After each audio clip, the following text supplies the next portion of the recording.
Habang nagra-ride ka, tapos napakaganda nung nabili mong suspension. Pero magtataka ka, bakit parang ang sakit ng katawan ko? Naiset naman ng tama yung sag ng bike ko. Okay naman yung rebound damping ng suspension ko. Ang isang suspect dyan na hindi pa naisaset ay ang compression damping. Hi, I'm JJ of Motoscoot. Compression damping ang siyang nagko-control sa ating suspension sa tuwing merong lubak sa kalsada or merong impact. Let's say may impact or lubak.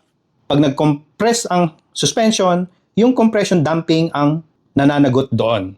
Kapag braking, let's say bago ka mag-corner, magbe-brake ka, magda-dive ang motor mo, yung pag-dive ng motor mo, compression din ang sumasalo noon. And then, after mo mag-hard brake, magko-corner ka na at naka-compress pa ang suspension mo, ang nag-stabilize din noon ay yung compression damping. Sa experience mo, sa experience ko, kapag ka malambot ang compression damping ng motor mo, bago mag-corner, magbe-brake, pag biglang lumubog ang front suspension, ibig sabihin may problema sa compression setting ng motor mo. Or, pag brake mo, nagiging unstable ka agad yung front end ng motor mo. Isa rin yun na nakakaapekto ang maling compression damping. Tapos, ang isang senaryo, okay ang pagkasag ng motor mo, maganda ang rebound damping.